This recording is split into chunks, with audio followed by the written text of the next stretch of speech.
You didn't choose this life, but you're in it now, and the door only opens one way. Level 1. The favor. It starts with something small. A guy you grew up with asks you to hold a backpack for the night. Don't open it. Don't ask questions. I'll grab it in the morning. Rent is 3 weeks late. Your phone is about to get shut off. So you say yes. The backpack sits under your bed like a second heartbeat. You don't sleep.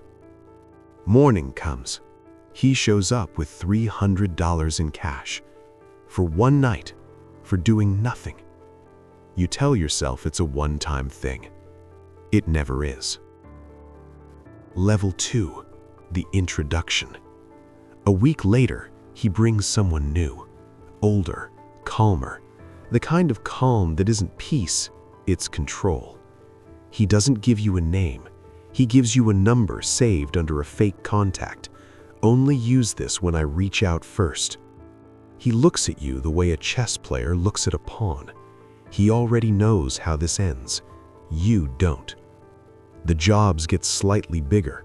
A pickup in Inglewood, a drop-off in the Bronx, a handoff outside a gas station in Atlanta at 2 a.m. You move through the city like a ghost. No name, no face, no trace. That feels like safety. It isn't. Level 3. The first real night. 3 weeks in, they call you at midnight. We need you, right now. You're driven to a storage unit complex off the highway. Flickering lights, smell of cigarettes and motor oil. 4 men you've never seen before. They hand you a burner phone and a list of names. You're making calls, collecting debts.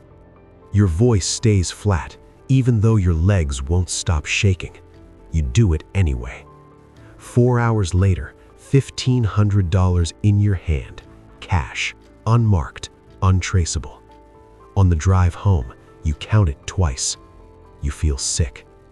And then you feel something worse. You feel powerful. Level 4. The trust. They start using your name now. That's how you know you've crossed something.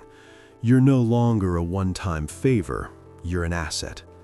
They give you a phone used only for them, thrown away every 2 weeks. They give you routes to memorize and never write down. You start recognizing faces inside the organization. The enforcer who communicates only with eye contact. The accountant who moves money through shell companies in Miami. The man at the top, whose name you've heard exactly once, whispered, and never again. Your old life starts feeling like a show you used to watch. Community college, weekend shifts at the warehouse, your mom's cooking on Sundays. All of it, blurry now, far away, small. You tell yourself you've leveled up. Level 5, the money. Month 2, you have more cash than you've held in your entire life combined. New Jordans, new chain, new apartment in a building with a doorman. Your family notices, they ask questions. You have answers for everything. Drop shipping business, crypto gains, a friend paid you back a debt. You've become a world-class liar. That bothers you for about 30 seconds. Then another envelope hits the table, and the 30 seconds disappear. You're running larger operations now, coordinating pickups across 2 cities, managing men 10 years older than you who follow your word without question. You feel untouchable. That feeling is the most dangerous thing they ever gave you, and it didn't cost them $1. Level 6, the first warning. Someone in the network gets sloppy. Not much, just enough. DEA picks up 2 runners outside a stash house in Houston. The whole organization goes dark for 72 hours. No calls, no movement, no contact. You sit in your apartment staring at 2 phones on a coffee table, waiting. The silence is louder than anything you've ever heard. On day 4, your contact calls. You're clean. Keep moving. You breathe for the first time in 3 days, but something inside you has shifted permanently. You realize You were not protected. You were useful.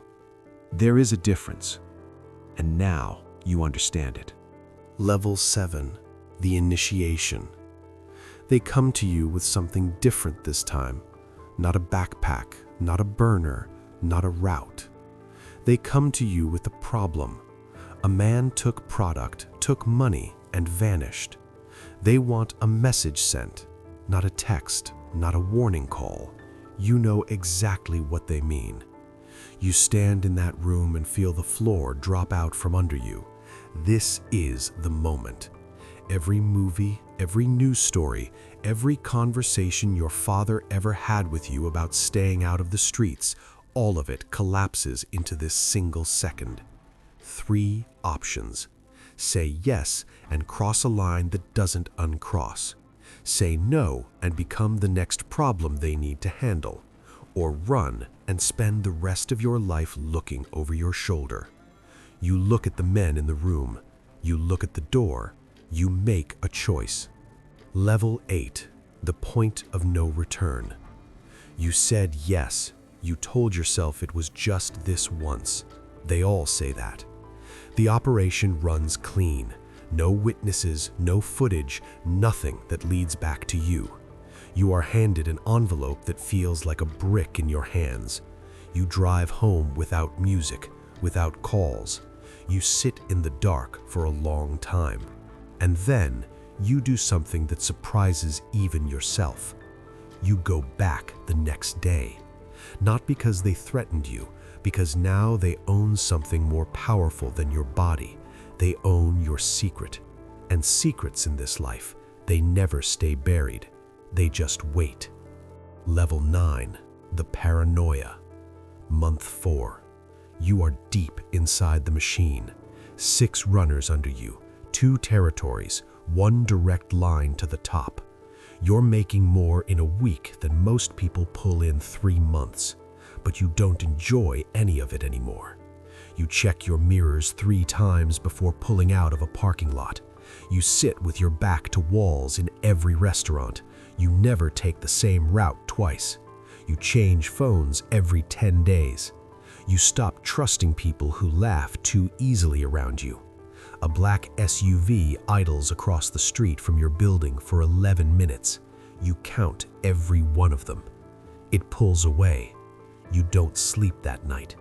You start running through your crew in your head, wondering who's weak, who's desperate, who's already made a deal you don't know about. It's only a matter of time before someone talks. In this life, it's always only a matter of time. Level 10, the cracks. One of your runners gets picked up on a routine traffic stop in Charlotte. 20 years old, no record, terrified. Prosecutors offer him a deal, names for reduced charges. You get word before they even book him. You have 5 hours. You burn the phones, move the cash, wipe the apartment clean. You are frighteningly good at this now. But as you're rushing out the door, you catch yourself in the hallway mirror. You stop. The jacket is expensive, the jaw is locked, the eyes are empty. You try to remember the last time you laughed, really laughed. You can't place it. You try to remember who you were before all of this. That person feels like a stranger. You killed him somewhere around level 3. You just didn't stop to notice. Level 11, the fall. It happens on a Wednesday afternoon. Ordinary day, blue sky. You're eating alone at a diner in Queens. 4 people walk in wearing regular clothes. They sit down at your booth without asking. One of them slides a manila folder across the table, opens it. Surveillance photos, dates, locations, wire transfers, recorded calls. 8 months of your life mapped out like a blueprint of every decision you ever made. You look at the folder. You look at them. You look at the door. You already know. Someone talked. And in the same moment, you realize the organization isn't coming for you.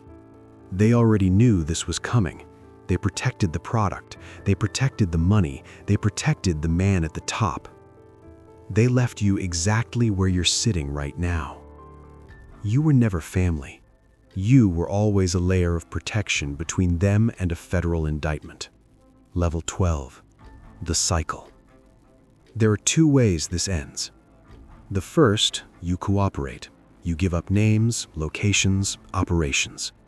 You enter witness protection or plea deals and spend years rebuilding a life from absolute zero in a city where nobody knows you, working a job that barely covers rent, carrying a weight that never fully lifts. The second, you stay silent. You take the charge. You do the years. And when you walk out, the same world or one exactly like it is waiting just outside the prison gates.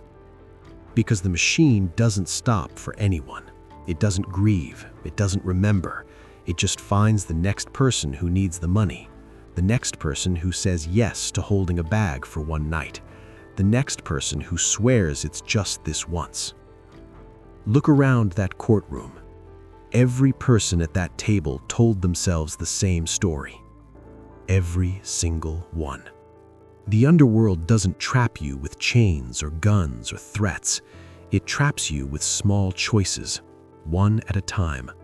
A bag, a number, a night, a yes. Until the life you had is so far behind you, you can't even remember what it felt like to have nothing to hide.